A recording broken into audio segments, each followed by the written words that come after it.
Хәзер без инде теге менә әгәр тарихка күз салсак, менә соңгы 20-30 елга менә теге советлар чоры җимерелгәннән соң, советчылар тамамланганнан соң, менә бу һәрбер университетның диярлек булган менә бу фәнни атеизм кафедралары, шуны укыту, шушы әйберне өйрәнү гомумән тукталды түгел, ул әйбер бетерелде диярлек, кешеләр аңа кызыну башлады, чөнки килеп керде безнең Россиягә яңа кызык фәнни темалар, яңа кызык фәнни тикшерүләр, һәм без теге менә бу 70 ел буена барган шу бер периодка вакытлыча гына күз йомып тордык, вакытлыча гына. Ләкин бик тиз арада яңадан актуальләште, чөнки теге бераз вакыт үткәч арка борылып карыйсың һәм күрәсең, бу кызык икән, монда кызык хәлләр барган икән.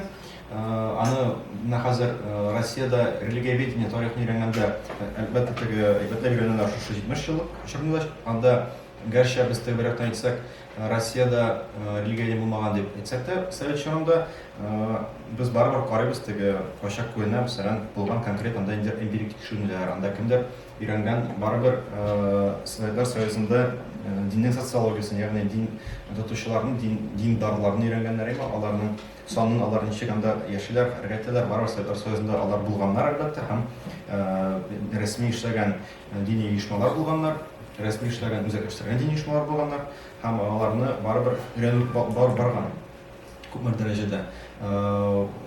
Россия Советлар Берлеге территориясында булган халыкларның милли үзенчәлекләре, фольклор өйрәнүдә шулай дингә игътибар итүчәр мөмкин булмаган. Ул теге үзенә килеп чыккан әйбер.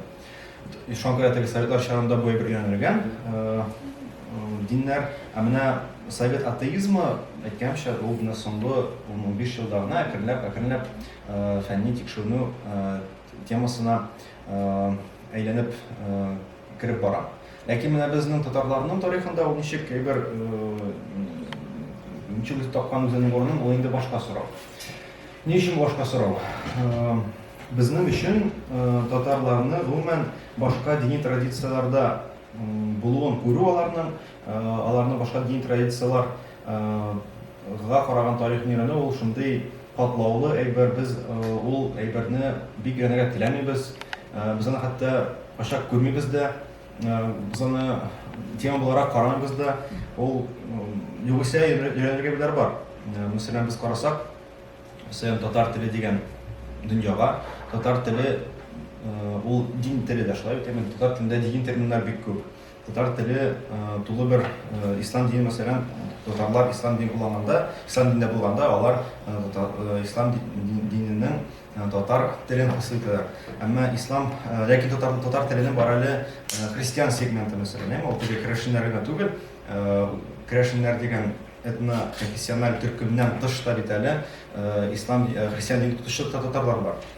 Мәсәлән, соңгы 20-30 елда, мәсәлән, христиан дин кабул иткән кешеләр керәшеннәр түгел, алар христиан динендәге, православ динендәге татарлар. Яки мәсәлән,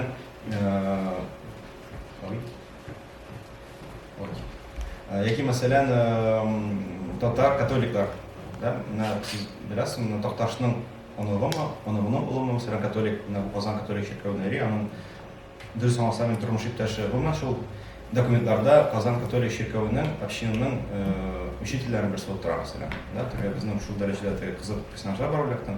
Менә алар татар буддистлар, мәсәлән, бар, ничә кеше бар икән беләм инде. Алар әлбәттә теге инделәр махсус терминологик сөйләйдиләр, әмма актив рәвештә бу теге дин тоткан кешеләр, алар барыбер хасыта яңа төрле ничек әйтим инде, дини телне.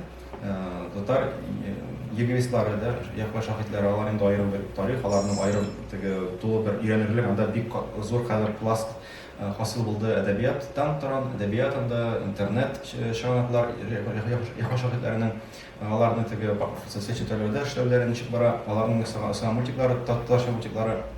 Татар телендә иң күп мультикларны эшләгән оешма ул яклы шаһитләре. Алардан күбрәк эшләгән мультиклар мөхәссис. Аларны эшләгән, алар тәрҗемә итәләр теге инглиз телендә эшләр, һәм дөньяның анда ничә телендә аларның бара эшләре шул телгә тәрҗемә итәләр. Аларның эшләре бара 600-700 телдә, яклы шаһитләрнең. Менә зур телләргә алар бик күп тәрҗемә итәләр. Татар телендә алар шулай бар комикслары, инфографикалары һәм менә мультиклары гыйлем улгактан теге яхаш акыйтлары стилендә эшләргә тырыша. Алар нәрсә тәрҗемә, ничек тәрҗемә итәләр, күп бирләрне без дә шулай эшләргә тырышабыз, контент булдыру өчен. Һәм менә әйткәнчә теге менә шулай безнең бик күп даирәләр килеп туа. Без өйрәнгәнбез татарлар һәм ислам, татарлар һәм ислам дигәндә, татар һәм дин дигәндә безнең кызлар татарлар һәм исламлар. Әмма татарлар адекват, шундый нормаль бер халык, хәтта милләт тә булыштырып дайма, һәм милләт һәм халык буларак безнең арабызда төрле кешеләр бар. Һәм төрле традициялар бар. Аларны безгә аларак һәм шулай бер игътибар итәргә кирәк. Бәлки без аларны өйрәнсәк, бу милли идеология өчен теге безнең быел төзеп каралган өлкә китап булдыра алмаган милли стратегия өчен кызык фикерләр таба алырбыз, әгәр шулай да игътибар итсәк, шул теге безне берләштерә генә түгел, безне бер-берсеннән аерып торган әйберләргә дә игътибар итсәк. Менә татар атеизмы шулай теге катлаулырак әйбер, безгә аны өйрәнү ничектер инде авыррак, без әйтәбез, менә 20нче гасырда татарлар теге авыр хәлдә булганнар, дин тыелган, шуңа күрә безнең арабызда теге менә мулларны сөрделәр, кудылар, там үтерделәр, китапларны тыйдылар, теге самсы, һәм башка сәбәттә бу дөрес, әлбәттә бу шулай, һәм бик күп кеше безнең татарлар арасында бик күп кешеләр, миңа калса, чын мәгънәсендә, чын күңелдән теге аңлап, уйлап, атеизмга күчмәгәннәрдер бәлки. Андый бер миңа калса булмады. Әмма без инкар итә алмыйбыз татарлар арасында булган чын атеистларны. Атеизм идеясын бөтен үзенчәлекләре белән, бөтен аның мәсьәләләре белән әйтегендә уйлап кабул иткән кешеләр дә булган. Һәм без алар белән бераз танышырбыз беренчесе белән. Ләкин монда бер баштан мөһим бар әйткәнчә теге нәрсәсе белән менә бу атеистлар кызык. Алар партия кушканга гына түгел. Миңа калса, бу бөтен әйберләрне өйрәнеп, атеизмга хас булган бөтен әдәбиятны өйрәнеп кергәннәр бу әйбергә. Хәтта безнең татарларның булган бик көчле журналлары, газеталары, шушы юнәлештә атеизмны пропагандалаучы булган безнең махсус әдәбият, балчык Талканда бар иде, бик кызык шундый язылган китаплар. Атеизм пропагандалаучы, исламны тәнкыйтьләүче, башка диннәрне тәнкыйтьләүче, һәм башкалар. Без монда күрә алабыз берничә шундый аспектны. Бердән без татарларда атеизм дигәндә безнең теге искә төшергә мөмкин, мәсәлән, татар муллардан, поплардан көлүче ниндидер теге язмалар, фельетоннар анда, шигырьләр анда, антиклерикал язмалар дип әйтәләр, антиклерикал әдәбият. Бу атеизмга ул кертергә кирәк түгел бу очракта, бу просто антиклерикал әдәбият, монда кеше атеист булган, кеше ихлас мөселман булган мөмкин анда, мәсәлән, Тукайның мәсәлән теге муллардан теге көлештергән шигырьләре, ул инде аерым бер история, аерым бер история. Яки татарның теге үзендә телендә булганда такмаклар, теге Аллага шөкер, муллага кишер, отка чөгендер дип башлаганнар, шундый нәрсә. Алар булган такмаклар теге безнең тел әдәбият институты 80нче җыган татар халык иҗаты бар, теге томлыклар. Анда шул такмаклар мәзәкләр юнәлешенә теге прям аерым бүлекләре бар иде, теге муллардан килүче мәзәкләр дигән. Ул аерым әйбер теге бу атеизмга керен, теге без әйтәбез аңа карап кына халык атеист була дип, чөнки халык просто көлә. Халык хәтта көлә муллардан. Ул нормаль көлеш белән алса. Әмма бар теге әмма булган сирәк кенә менә революция кадәр ук диннән җитдирәк рәвештә көлүче түгел, дин турында җитдирәк рәвештә уйлаучы кешеләр әйтергә булыр иде теге монда бәлки Кандалыйны, Кандалый шулай ук теге аның диннән көлүе, муллардан көлүе дә теге шул антиклерикализм өченрәк теге көлеп төзәтергә, турайтырга тырышу гына инде ахыр чиктә. Әмма бар безнең дәхри муллалар дигән феномен, кеше аласызмы? Арсан. Дәхри муллалар, ягъни, дәхрилек нәрсә икән беләсеңме? Дәхричелек, бу нәкъ дәхриләр, бу нәкъ атеистлар, дәхрилек бу атеизм була инде. Дәхри муллалар дигән төшенчә, ул ничек килешкән теге революциядан соң, яки революциядан соң, скорее всего, теге менә мулла була биргән кешеләр, башта теге мәдрәсәләр укып белем алып, авылларга имам булып кергән кешеләр арасында булган менә шулай атеизмга кергән кешеләр, нәһә бар теге совет чорында партор булып динне тәнкыйтьләгән кешеләр, соңрак теге ире башлангач күчтеләр кисенчә теге имам булып киттеләр кенәткә. Анда ишраклар бар. Теге ул әйтмәс шундый гомуми тренд булды дип. Әмма ул кешеләрне хәби квартлар алар күчелеп үтеп бара. Анда хәлләр булды. Теге совет чорында партор булды. Мәсәлән, авылларда партия организатор. Теге аннан соң үзләрендә булган шул агитатор сәләтен, үзләрендә булган оештыру сәләтләрен кулландылар динне күтәрү өчен инде. Башта динне күтәрделәр, аннан күтәрделәр дигән сыман. Булар киресенчә теге булган шундый кешеләр башта динне күтәрделәр, башта дин эшендә эшләгәннәр, соңрак динне тәкъидләүчегә әйләнгәннәр. Ләкин менә бар Галиәскәр Гафуров Чактай дигән кеше, ул Аксубай районыннан, Иске Ибрай авылыннан, ул революцияга кадәр үк шундый хөр фикерле кеше булып чыккан. Сүз уңайнан хөр фикерлек намзәлдә бар теге шундый атеизм, ул керә бит безнең свободомыслие дигән фикер юнәлешенә, ягъни кешеләрнең ирекле хөр фикер йөртә алуына. Менә безнең теге әйткәндә бу теманы өйрәнгәндә бер проблема безнең татарлар өчен, татар фәнни традиция өчен инде без атеизмны свободомыслие буларак күзалларга бик өйрәнмәгән, чөнки совет чоры өчен атеизм ул нормаль фикер йөртү, атеизм динле булу киресенчә теге ирекле фикер йөртү иде. Ләкин менә бу чиракта без нәкъ күрәбез теге бу әсәр чыккан тудату, аның Галиәскәр Гафуров Чактайның Исабат исемле китабы бар, ул чыккан 1909 елда. Революция хәле безнең тыныч кына 8 ел бар. Әле теге дин дәүләтеннән аерылмаган, татарлар барысы да дини, безнең арада әйбәт тыныч. Безнең теге фикерлелек татарларда ул сәяси мәсьәләләрдә генә бар. Теге әкренләп түгел безнең бик җитди бара теге хатын-кызлар ирек өчен хәрәкәт итә. Хатын-кызлар да кеше дигән, о дигән сүзләр һәм башкалар. Монда без әле теге безгә бик сәер булыр иде менә бу чорда ислам динен тәкъидләгән татар текстларын күрү мәсәлән. Әмма ул килеп чыга, Гафуров Чактай үзе мәдрәсәләрдә укыган һәм имам булып эшләгән кеше, кайсы алда имам булып эшләгән ул яза. Аның баштан булган теге бер ана әдәбиятләрдә булган язучы булай. Һәм ул яза Исабат исемле әсәр текст. Анда ул Коръәнне тәнкыйтьли.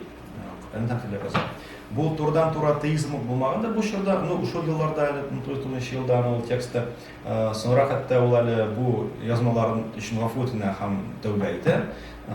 Ләкин аның байдан указын алалар, ул имам булып эшләмәй шуннан соң. Әмма Гафуров Чактай совет чоры башлангач үзенең теге табан кешесен, әлбәттә, ул теге югалмый, ул нәкъ менә теге безнең 20-30 елларда ул иң шундый көчле авторлар берсе була бу юнәлештә, җитүче авторлар берсе. Журналист буларак хезмәт итә һәм бик күп сыйфатлы, яхшы атеистик материаллар яза ул. Ләкин менә бу теге шундый беренче кылган берсе менә без җишкәндә менә татар атеизмы дигәндә беренче булып һәм соңгы булып искә төшә торган кеше инде Галиәскәр Гафуров Чактай. Чөнки совет чорында язылган атеистик хезмәтләр турында без теге, шик белән карый алабыз, алар чыннан да кеше уйлап язганмы, яки ул мәҗбүр генә булганмы язарга, заказны үтәгәнме дигәннән тәрәгәндә. Мәсәлән, Гариф Рубей ул теге шундый шик тудыручы кеше безнең өчен. Алар рөхсәт итсәк.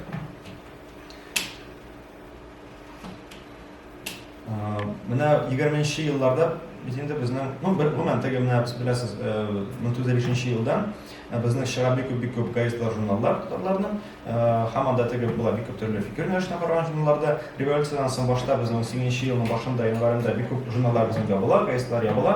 Аннан соң китә яңадан журналлар чыга башлый, һәм газеталар чыга башлый. Шул исәптән безнең татарларның бик күп чыккан газеталары Мәскәүдә. Ягъни 20-нче елларда чыга башлаганнар алар.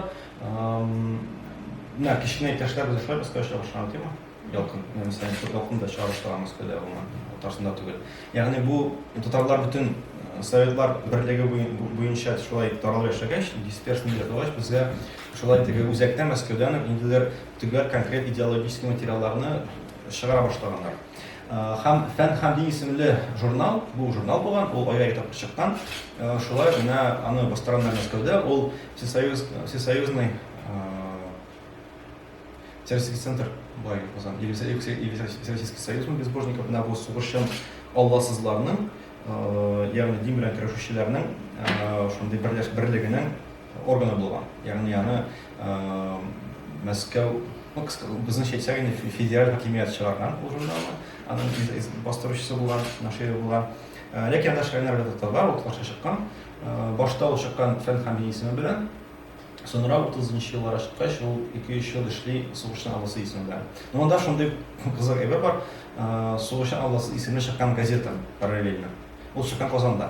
То есть Татарстан полностью чыгарган Сугышның алласы дигән газетасын. Бу нәкъ менә теге карасагыз, теге шурына, бу нәкъ менә дин белән көрәшнең башланган вакыты, дин белән көрәш монда бара бу чорда теге шундый берничә ясылыкта, бирәктән теге, бик тә шундый эффектив усуллар белән ширкәләрне ябу, мәчетләрне ябу, мулларны сөрү, мулларны үтерү, китапларны яндыру һәм башка традицион эффектив усуллар тоталь дәүләтләр өчен. Һәм әлбәттә шул вакытта барга тиеш бик көчле эшкәртү халыкны. Әлбәттә теге яшьләрне, балаларны, орта буынны һәм башкаларны. Шуңа күрә Фән һәм дин журналы ул асылда шундый бер бик шәп методичка булган иде. Булган теге Татарстан журналын бераз, Татарстан журналының теге ул инде обком журналы булган. Һәм аның исеме коммунист тарих булган кирәк. Ул да шулай теге менә бу партия әгъзалары өчен, партия хезмәткәрләре өчен методичка ролен башындарак. Аны җанласан инде. Фән һәм дин шундый идея методичка булган, чөнки анда кешеләргә карасак, чыга теге шундый шәп материаллар, теге нәрсә эволюция анда, менә бу бергә нәрсә ничек барый. Татарларда шундый фәнни журналның менә аса башка булган юк, шундый яхшы фәнни журналны. Анда бик күп фәнни юнәлешләргә караган мәкаләләр бастырылган, астрономиялар, биологиялар. Ничек теге фән ярдәмендә кешенең дингә ышанычын бетереп була, шулай алар шатышканнар иде. Әлбәттә булган тәрҗемә ителгән анда шул Дарвинның да текстлары, шул вакытта коммунизм пәйгамбәрләренең, ягъни Энгельс белән Марксның текстларында тәрҗемә ителеп бастырылган була теге беренче тәрҗемәләр булган бу вакытта 20-нче елларда. Һәм башка, анда конкрет тагында мисалларында анда бар карикатуралардан күргән идем, инде мәзәкләр, филитоннар, теге менә диндән булардан килүче. Кыскасы, инде бик кызыклы журнал, игътибар белән карасаң, анда бик кызык әйберләр юллар. Һәм аның менә беренче редакторы булган Галиәскә Гафуров чыкты. Москвада эшләгән, шуңа күрә абзый молодец карьера эшләгән. Анда эшләгән, соңрак редактор булып, нәһар исемен торган киммен. Безнең Кытай СССР төзелгәч, анда ЦИКның беренче җитәкчесе булган Борхан Мансуров ул башта ЦИКта, ягъни Татарстан хөкүмәтенә җитәкче булып эшли. Соңрак аны Москвага җибәрәләр, теге бу ошмасам ачлык мәсьәләсеннән соң, ачлык елларыннан соң җибәрәләр, анда теге сәяси хаталар өчен дип инде. Соңрак аны репрессияләр ошмасам. Ул менә шулай шу журналда эшли, ягъни теге редактор булган. Ул менә анда теге шактый күп кенә автолар язганнар анда, думаулар да язганнар анда, ошмасам. Ул шундый кызыклы үзәк булган. Әмма Сугышның алласыз, соңрак теге үзгәртә исеме Сугышның алласыз дип, Сугышның алласы журналы ябыла 1934 елда ошмасам. Ни өчен ябыла? Чөнки ул вакытта федераллар, үзәк хакимият, союзный хакимият үткәрә шундый оптимизация. Алар бик күп телләрдә чыгарган булалар газета журналларны, төрле милләтләр өчен шул журналларның күпчелеге ябып тергәннәр. Анда бар сәбәп өстәрәгән. Ул вакытта теге Мәскәүнең үзендә, теге башка зур шәһәрләрдә, милли автономиялардан тыш булган шәһәрләрдә милли нидер үзәкләрне ябу барган иде. Теге, мәсәлән, Мәскәүдә Татар театры да булган вакытта, алар мәсәлән үткәннәрендә нидер булган теге милли мәктәпләр төрле шәһәрләрдә аларны әкренләп ябалар. Һәм теге бу Кытай СССРдан тыш башка республикаларда, башка өлкәләрдә татар газеталар, журналларын да ябу дигән процесс барган. Бу теге без әйдәгез хәзер дин белән көрәшмибез, шуңа күрә Фән һәм динне яки Сугышның алласын ябыйга дигән идея булмаган. Киресенчә, бу вакытта 30-нчы елларда безнең теге дин белән көрәшү әле чәчкә ата бик мощный гына иттереп шаулап moyayında sanayım. Hem bizden bu yapıyında topuşum deyip optimizatsiya için olan. Tege kişiler birden kuvvetli bardıq sorulara cevap bire alışı tilde gene bilim alsınlar öyle diyen ideya bilen, Rus-tilinde bilim alsınlar diyen ideya bilen. Lakin mana bu jurnalda barqa kelgan shunday materiallar yetimlar bo'lmay, ularni qo'llanib davom etadi. Ham bizning din bilan kurashning mana bu birinchi etapi 20-30 yillar etapi bizning 40-yillarda 40-yillar bizni to'xtaydi, tamomlan narsa uchun tega sulush boshlangach bizning Sovetlar Soyuzi o'zining qurollarını biraz alıştıra, tega xalqni birlashtirib maqsadidan aytganda ham tega dinga yoqti yuz bilan qurilib, bizning tega Rus православной церковінде nihoyat patriarx soylilar, seminarlar o'tkaziladi, съездlar, ну, qisqasi mana chetimli власть, muftiyatlar ham patriarxiya bilan do'stlashayotgan. Ham ko'p vaqtga beriladi tega erkinlik, tega inchiktir tinchgina kitoblar bostirishtirga, musulmonlarga ham xristianlarga tinchgina o'zlarining ishlashtirganlarga ham yo'madan bizning 50-yillar oxirida, 60-yillar boshida bu propaganda yo'ldan kuchayadi. Bizning qay bir aslında mesela manaralari kesilmagan qay bir masjidlarning manaralari kesilib bitiladi. Shu 60-yillarda anda qay bir boshlagan tege irikli harakatlar anda yo'ldan to'xtatilgan ham boshqalar. Hamda shu yillarda bizning G'arif Xubayevning legendar ataqli xizmati kelib chiqa, alda kelasi safar kishi bo'lsa, anda g'alaba bir kishi bo'lsa. G'arif Xubayevni biz barcha bilamiz. G'arif Xubayyev davlatining klassiklari qatina kirga tegishli kishi. Lakin uning reputatsiyasi buzilgan. Uning bir kitob orqasida yoksa shunday elbetgina motordan eserlar chiqishi. Uning bor kitobi, uning ismi Qur'on sirlari. Uning bo'lgan 2 dan ortiq basmasi, bu tega men o'qidim ikkinchi izlanisini endi. Onda tega kirish so'zida ota men mana birinchi topar bosilgach, menga keldi xatlar, anda kishilar menga ana shuni so'zlar aytdilar. Mana shunga ko'ra men ularning so'zlarini, ularning tanqidini javob bo'lsin uchun, javobim dalili bo'lsin uchun mana shunday o'zgarishlar kiritdim tekstga olmadim kitobimda. Shunga ko'ra uning 2 dan ortiq basmasi bo'lgan, скорее всего, ham ul bostirilgan bek uzun tirajlar bilan bu kitob tatar tilida kitob borib yetgan bek ko'p yerlarga mening O'zbekistonda yashovchi yiroq to'g'narbaydi ham hatto ularda tega mana shulay bu kitob bizda bor deb so'ylar edi. Lakin ular endi bir qiziq versiyalar edi. Ular uchun bu kitob yaxshi kitob edi, nechun chunki unda bor Qur'on oyatlari, ular uchun diniy kitob edi. Ularni o'qimaganlar edi, narsa shahada, lekin ular uchun tega islom din ko'rilishi kitob edi kelishincha. Ammo bo'lay Qur'on sirlari degan kitob u bitta hikmatli kitob. Chunki u aytganicha Qur'on sirlari, ham Qur'ondan qaytli. Ham u yozgan tatar tilida, ya'ni u tarjima tugul. Bizning bu shirlarda tarjima etilgan bir ko'p kitoblar tatar tilida ateizm yo'nalishida. Mana bu anda mana Sovet ilmida nimaga yaxshi kitob chiqa, propagandistik xarakterda emas, ularning tarjimasi bo'lar. Akil G'arif Xubayyev esa original kitobni o'qiganchilar bilmayman, balki angliz shuni yozgan, tatar, ataqli tarix yozuvchisi, Gaston Rushon kitob, mana Qur'on turida evatlar bo'layapsizmi ishlanadigan. Chunki shuna kitob sifatlashmoqda. Ham u g'odiy xalqni mana bu dinlar bilan tanishmagan xalqni ishkartirish uchun bek evat qilingan. Narsa bilan evat qilingan. Chunki kitob Qur'onning sirlarini ochadi. Nishi boshqalarni. Masalan, Qur'ondagi ayrim suratlarni u G'arif Xubayyev boyitadi. Tega masalan biz aytamiz, masalan biz yuramiz deb bir asarni o'qiymiz deymi, ham biz tega o'qiymiz asarga kommentariyalarni, tega tekshiruvchilarning, olimlarning xizmatlarini ham qaraymiz. Aha, qaysi personajni tega masalan protibo u shu ekan, mana bu surat shuni olgan ekan deymi, ham boshqalar. Bu da ham shunday bir narsa. Masalan, bor bizning tega Lut payg'ambar tarixi, alayhissalom tarixi, ota tarixda, Sodom G'amorra tarixi. U Qur'onda ham пайғамбарның сүннәтендә, кыскасы ислам традициясендә булган мәгълүматлар анда шундай кыскартылганрак Библияга караганда. Беренче тапкыр бу сюжетны без күрәбез Библиябызда, само собой, теге без аны библейский сюжет дип карый алабыз. Халкы таныштыру библейский сюжет белән.